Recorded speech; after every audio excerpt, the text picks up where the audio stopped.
yang berisik selalu menang. Atau jangan-jangan kita terlalu mudah menyerap pada suara yang paling keras.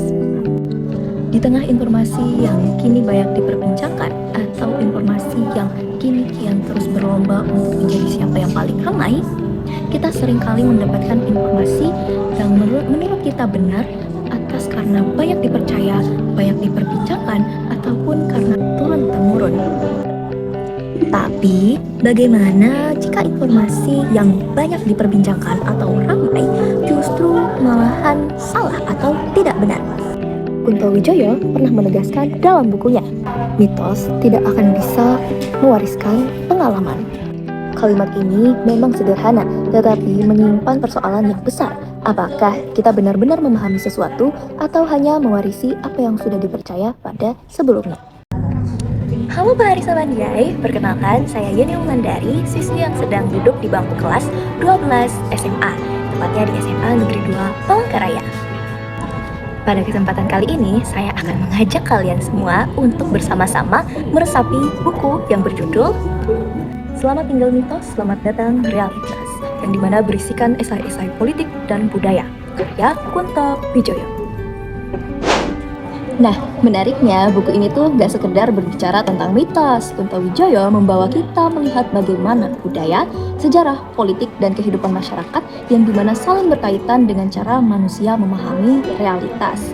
Nah, salah satunya nih, esai yang menarik di dalam buku ini adalah yang berjudul Budaya Elit dan Budaya Massa. Di dalamnya tuh Kunto Wijoyo membedakan budaya elit dan budaya massa melalui cara seseorang menjadi pelaku budaya. Budaya elit membuat seseorang tetap menjadi subjek, tidak kehilangan jati diri, dan mendapatkan pencerdasan. Sebaliknya, budaya massa dapat membuat seseorang hanya menjadi penerima, terasingkan dari kenyataan, bahkan kehilangan kesempatan memperoleh pengalaman yang bermakna. Nah, kemudian Kunto Wijoyo membahas mitos, sastra, dan sejarah. Di sini persoalannya menjadi lebih dalam. Menurutnya, nilai atau semangat saja tidak cukup untuk diwariskan. Pengalamanlah yang perlu diwariskan, karena nilai yang hanya berupa gagasan abstrak dapat dipahami secara berbeda oleh setiap orang. Menurut saya, disinilah kekuatan buku ini. Kunto Wijoyo tidak sekedar mengatakan bahwa kita harus berpikir kritis. Ia menunjukkan mengapa kita tidak boleh menerima sesuatu begitu saja. Jika suatu informasi terus diulang, apakah otomatis menjadi benar? Jika suatu cerita sudah diwariskan sejak lama, apakah otomatis merupakan kenyataan? Dan jika sesuatu dipercaya banyak orang, apakah berarti kita tidak boleh mempertanyakannya? Kelebihan buku ini terletak pada Kunto Wijoyo menghubungkan gagasan dengan contoh-contoh sejarah dan fenomena sosial, sehingga pembahasannya itu tidak berhenti pada teori aja.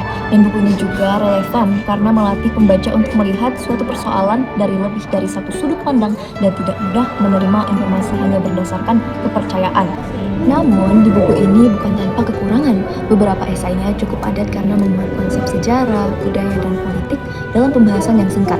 Nah, bagi pembaca yang belum terbiasa untuk membaca esai seperti buku ini, beberapa bagian mungkin perlu dibaca berulang-ulang kali. Nah, selain itu juga karena merupakan kumpulan esai, setiap pembahasannya berdiri sendiri sehingga alurnya antara esai tidak terlalu terasa menyatu setiap babnya. Bagi saya, manfaat terbesar buku ini bukan sekedar penambah pengetahuan tentang masyarakat Indonesia. Buku ini melatih kita untuk berhenti sejenak sebelum percaya, memeriksa sebelum menyimpulkan, dan memahami sebelum menilai. Buku ini juga saya rekomendasikan, terutama untuk pelajar atau pembaca yang ingin memperluas wawasan tentang sejarah, budaya, serta cara berpikir masyarakat, sekaligus belajar melihat informasi secara lebih kritis dan logis. Pada akhirnya, mungkin pertanyaan yang paling penting bukan apa sih yang paling banyak dipercaya, tetapi apa yang benar-benar dapat dibuktikan, karena suara yang paling keras belum tentu membawa kebenaran. Jadi, yang berisik selalu menang. Belum tentu. Sebab, terkadang kebenaran tidak datang dengan suara yang paling keras. Ia hadir ketika kita mau berpikir, mempertanyakan, dan mencari tahu. Jika penasaran dengan gagasan karya Kunto Wijoyo, temukan buku Selamat Tinggal Mitos, Selamat Datang Realitas di Perpustakaan Umum Kota Palangkaraya, dan buktikan sendiri bagaimana sebuah buku dapat membuat kita melihat realitas dengan cara yang berbeda. Semoga bisa menginspirasi teman-teman dan melestarikan budaya literasi. Saya Yeni Wulandari, pamit undur diri. Wassalamualaikum warahmatullahi wabarakatuh. Salam literasi.